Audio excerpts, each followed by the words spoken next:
جیسے سجل فرشتہ نامہ اعمال کو لپیٹتا ہے، ہم اسے دوبارہ اسی طرح لوٹا دیں گے جس طرح ہم نے پہلے بنایا تھا۔ یہ ہمارے اوپر ایک وعدہ ہے، بے شک ہم ضرور کرنے والے ہیں۔ دوستو، اس آیت کی تفصیل یوں بیان ہوتی ہے کہ جیسے ہم نے پہلے تخلیق کی تھی اسی طرح ہم اسے دوبارہ پیدا کریں گے۔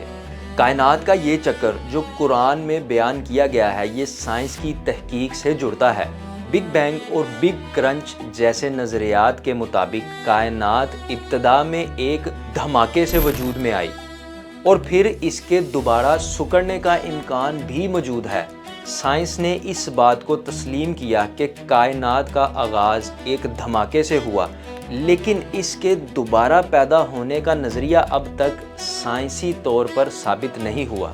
اس کا مطلب یہ ہے کہ قرآن میں بیان کیے گئے یہ حقائق سائنس کے نظریات سے ملتے جلتے ہیں، لیکن اس کی تصدیق شدہ ثبوت ابھی تک نہیں مل سکے۔ اب اگر بات کریں کہ زندگی کے بعد کا منظرنامہ قرآن میں کیا فرمایا گیا ہے، اللہ جانوں کو ان کی موت کے وقت وفات دیتا ہے، اور جو نہ مریں انہیں ان کی نیند کی حالت میں پھر جس پر موت کا حکم فرما دیا ہے اسے روک لیتا ہے اور دوسرے کو ایک مقرر مدت تک چھوڑ دیتا ہے۔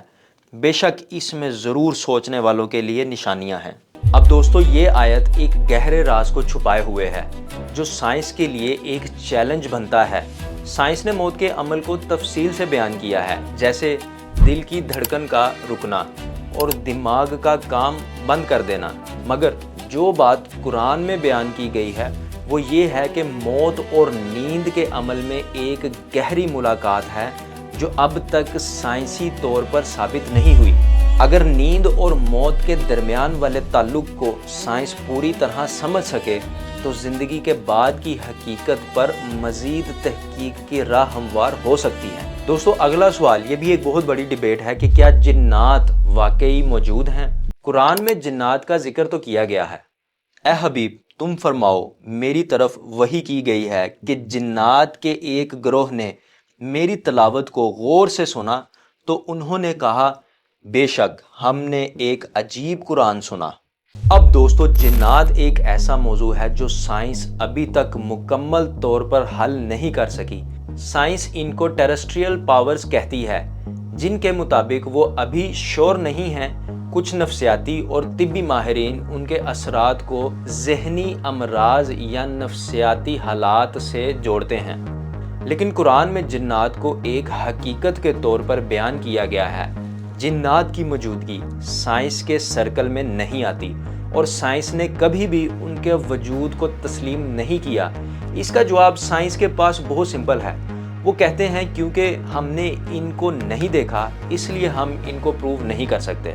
اب یہ سمجھ سے باہر ہے کہ کیا سائنس سچ میں ہی یہ بلیو رکھتی ہے یا ہم سے کچھ چھپایا جا رہا ہے، کیونکہ اگر ان کے آرگیومنٹ کے مطابق دیکھا جائے تو ہم ہوا کو بھی نہیں دیکھ سکتے بٹ سائنس اس کو مانتی ہے، ہم سپیس میں خلا کو بھی نہیں دیکھ سکتے بٹ پھر بھی سائنس اس کو مانتی ہے، جو زمین میں گریویٹیشنل فورس ہے ہم اس کو بھی اپنی آنکھوں سے نہیں دیکھ سکتے بٹ ہم اس کو مانتے ہیں۔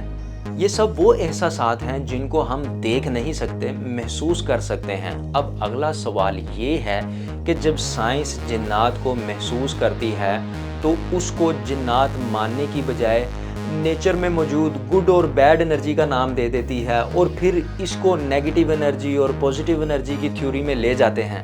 خیر، میں یہاں یہ تاثر پیدا نہیں کرنا چاہتا کہ سائنس ہم سے کوئی سچ چھپا رہی ہے، نہ ہی کوئی کانسپائریسی تھیوری پیدا کرنا چاہتا ہوں۔ بس اتنا کہوں گا کہ ان کو شاید جنات کو صحیح سے سمجھنے اور دریافت کرنے میں مزید ٹائم لگ جائے، لیکن ہمیں قرآن نے صاف صاف بتا دیا گیا ہے۔ اگلا سوال یہ ہے کہ کیا ہمارے جسم کی تخلیق کا تعلق بگ بینگ سے ہے؟ قرآن میں حضرت آدم کی تخلیق کا ذکر کیا گیا ہے، اور یاد کرو جب تمہارے رب نے فرشتوں سے فرمایا میں زمین میں اپنا نائب بنانے والا ہوں، تو انہوں نے عرض کیا کیا تو زمین میں اسے نائب بنائے گا جو اس میں فساد پھیلائے گا اور خون بہائے گا؟ حالانکہ ہم تیری حمد کرتے ہوئے تیری تسبیح کرتے ہیں اور تیری پاکی بیان کرتے ہیں۔ فرمایا بے شک میں وہ جانتا ہوں جو تم نہیں جانتے۔ اب سائنس کے مطابق انسانوں کا ارتقاء مختلف مراحل سے گزرا ہے اور یہ ارتقاء ایک قدرتی عمل کے طور پر دیکھا جا رہا ہے، لیکن قرآن کی بیان کی ہوئی حضرت آدم کی تخلیق کی حقیقت سائنس ابھی تک مکمل طور پر ثابت نہیں کر سکی۔ سائنس کی تحقیق کے مطابق انسان کی ابتدا ارتقاء سے ہوئی تھی۔ سمپل ورڈز میں انسان بندر سے ایوولو ہوا ہے، لیکن قرآن کی تخلیق کی تفصیلات اور حضرت آدم کی کہانی کو سائنسی تحقیقات اب تک نہیں جان سکے۔